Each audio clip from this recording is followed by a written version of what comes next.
Hi, guys. How are ya? It's me, Rita, here with episode 4 of Rita Reads and talks about books while putting on makeup. And this is your favorite YouTube show where your best friend Rita tells you about the books she's recently reading. And sometimes Snoopy helps. He's a good helper. And puts on makeup. It's not fancy.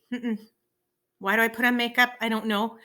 I think I only learned about YouTubers recently, and the YouTubers I saw all put on makeup in their shows. My favorite YouTuber is Bailey Sarian. She does murder, mystery, and makeup Mondays. You should follow her if you don't. She's got like 4,500,000 million subscribers, and for a reason. She's brilliant. She's beautiful. Her makeup looks really good when she's done, and she tells true crime stories, and I love her. And she's the one who kind of got me started on my YouTube career path. And so she puts on makeup. So I figure, well, if it's good enough for Bailey Sarian, it's good enough for Rita Platt. Okay, so that's where we're at. So today I want to tell you about a book. And actually, this is a very special episode. It's a very special edition, sort of the after school special of Rita Reads and talks about books while putting on makeup, if you will, because it's a bundled edition. So I'm going to tell you about one book that I recently read. It was called A Boy and His Dog at the End of the World. It was by C.A. Fletcher. And it was wonderful. It's a young adult book. The genre is, I don't know what you can call it, sci-fi or speculative fiction or dystopian or whatever you want to call it. Post-apocalyptic, but I'm calling it like a book to read during the pandemic, because one of the things, this pandemic has been going on for like a year now. And when it first started, I was reading this book called Z Nation. No, what's that one about the zombies? What's it? World War Z. I was reading World War Z by Max Brooks, and I loved it. And as I was reading it, I was like, dang, you know what? I could totally see this happening. There were so many parallels between that freaky book and what was happening in the world with the shortages. And, I don't know, when you're in the middle of a, COVID.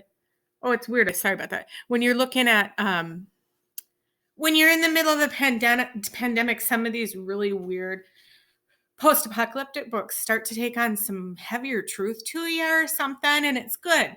When I used to teach 7th grade language arts, I used to teach a unit on science fiction, and I'd always tell the kids, you want to read science fiction. It's my favorite genre, in part because what it does is it sets you up to think about kind of the spaces, places, and problems we have as human beings in our present reality, but it puts them in such outlandish situations or settings. Zombies are attacking, or you're on Mars, or aliens have come to Earth, or technology has gotten out of control and robots have taken over. It puts us in these outlandish situations where we have to really think about who we are as human beings in the context of such crazy situations, that it frees us to have some deeper contemplative mind thought than we might otherwise be able to if we were thinking about it in, I don't know, now I'm getting crazy, who knows. Let's abandon that whole train of thought. Let me just tell you about the book. It's called A Boy and His Dog at the End of the World. And so in this post-apocalyptic story, you have this time in the future, like 300 years in the future. It's pretty far in the future, and we don't know exactly what happened, but we do know some kind of a virus or a bacteria caused problems for humanity such that they could not procreate anymore. So they weren't having babies. The babies wouldn't last. And I can't remember if they would get born and die, or if the women couldn't get pregnant, or if they couldn't carry to term, or what the problem was, but they just couldn't procreate. So fewer and fewer people in the world, and eventually the infrastructure is collapsing. The whole world just stops running as it used to, and the population declines just drastically, and people go back to live in like olden days. And I'm no historian, so I don't know olden days. I don't know, maybe I don't know, like the 1600s, 1500s. I'm not talking caveman times. I'm talking back when back when folks lived in tiny communities, or even just like one family lived on a homestead, so I even, pioneer times, I don't know. So they were living like that. So there's this one family, and it's set in Scotland, and this one family lives there, and it's a family. It's got a mom and a dad and 4 kids. Now, the mom had a tragic accident. She can no longer speak, and I think she's severely brain damaged, but they saved her. And she, basically all she can do is sit with her kids and hold their hands. And then there's a couple of brothers and a couple of sisters. One of the sisters was flying a kite at Cliff's Edge and fell over the edge, and ostensibly died and was never seen again. Well, the main character's name is Grizz, and Grizz has these 2 dogs that Grizz just absolutely adores. They live a hard life. He loves the dogs. The dogs help with the hunting and fishing. They live right in the sea. Scotland's a sea community. They're seafarers. One day, a stranger comes to visit the family. They have very few people come by, but a stranger comes and spends the day with them, trading stories and goods. They taste their first bit of marmalade and love it. And he, talks to the dad, and they have they pass a good night together, singing and telling stories and stuff. But there's mistrust there too, because everything's dangerous in this post-apocalyptic world. And the dad's really looking he really needs a part for the generator to keep their generator going. And the stranger says he'll trade him something for it. But sure enough, they all eat the marmalade, wake up the next morning, and the stranger's gone. He's cut the lines on all their boats so that they can't follow him anywhere. They can't follow the stranger, go after him. And he's taken all their dried fish and their dad's best rain gear, and has taken Grizz's favorite dog. Well, Grizz cannot abide that. So Grizz takes off in his little boat to go after the guy and get his dog back. That's why it's called Boy and His Dog at the End of the World. Now he takes his other dog, with him. So he goes and he chases after the guy and has a big adventure at sea, and actually does meet up with him, and they have a fight, and the guy's he respects Grizz, but he stole the dog fair and square, and he says nope, he's not giving it back, and he bests Grizz and gets away, and they go on an epic chase where Grizz is trying to find the guy. I can't even remember his name. It doesn't matter. He's just the pirate, whatever, trying to find him and get his dog back. But it's an incredible journey. And along the way, Grizz meets this woman. She only speaks French. He only speaks English, and they form a friendship and kind of learn from each other and travel together. She gets hurt pretty badly, and they nurse each other back to health. And many times, it's just an incredible story. Like all post-apocalyptic stories, they run into people's old houses and learn about the past and learn about themselves. It's a beautiful journey. So what happens is Grizz is following this map to get to the pirate so that he can find his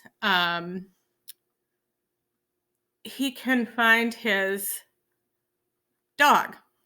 They finally find Grizz and his new friend finally find the pirate, and they follow him to this. It's kind of like a township, I don't know, where a bunch of really wonky religious people live, and they're trying to repopulate the earth by making women slaves. Yikes. Okay, guys, something freaky is about to happen right now. I have a really big surprise. I bought falsies. I'm going to try them. I have a feeling it's going to be a disaster. Let's give it a try, though. Can't hurt, right? Worst thing that can happen is I'll look like a fool. I'm used to that. So anyway, they get to this weirdo camp where they're, where the pirate was going to trade the dog with these people who were trying to repopulate the earth, but they were doing it in a really bad way, keeping women as slaves, and it's pretty nasty. And I can't really tell you anymore now. What I can tell you is there's a major, super big twist, surprise ending that I didn't guess, although I'm very, very, very bad at guessing super big surprise twist endings. Always have been. Never got it guessed who had done it in a mystery. So maybe you guys would all see through it. Maybe you already know just from having me tell you. I did not see it coming. So let's see if you do. I really, really, really hope you read A Boy and His Dog at the End of the World. These are magnetic.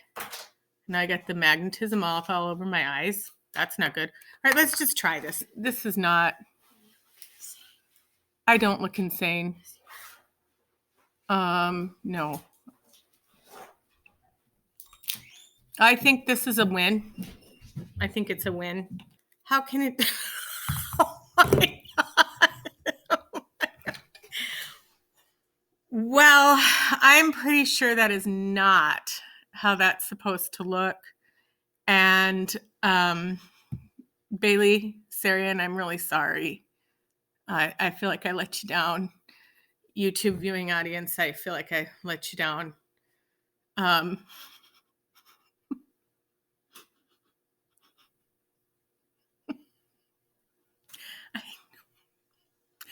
really sorry. Wait, is that better? Is that better? Now, here's the last thing I want to tell you before I go and throw these falsies away. There are lots of other books I read this year in that speculative fiction, in the speculative fiction genre that I think you should read. And I put a whole bunch of them on my Goodreads account, which I will link here for you. But and not only World War Z, but Max Brooks wrote a really good one this year called Devolution or Devolution. I don't know what it was called. And it was about Bigfoots, which sounds creepy, but it was actually really good. I don't know what this tool is supposed to do, you guys. The Bigfoot one was really good.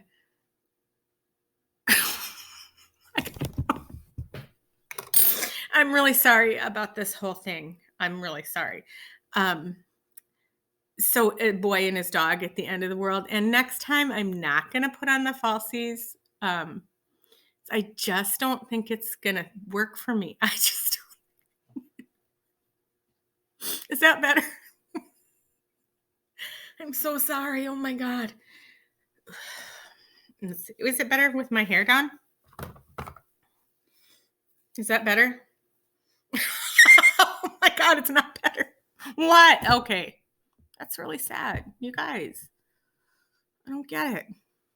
All right. I'm going to do a little editing, and I think I'm going to come out looking better after I edit. I'm pretty sure. In any event, I love you and I like you. I hope you're reading good books.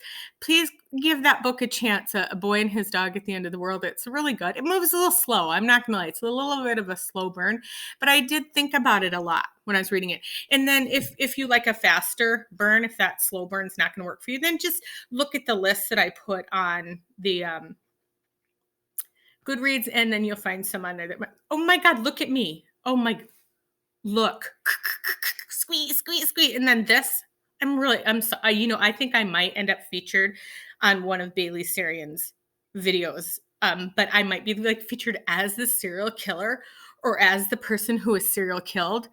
So I might actually truly become a YouTube star. Okay, I'm going to fix this. I'm going to fix it. I love you. Bye. Happy reading.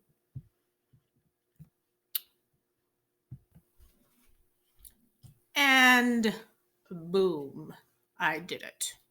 This is what you call the smoky-eyed look of satisfaction of being able to put on your falsies.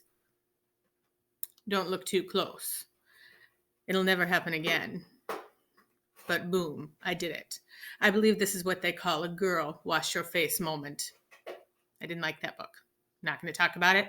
And I don't like to talk about books I don't like. I like to talk about books I do like. Happy reading. Happy makeuping. Happy teenage mothering.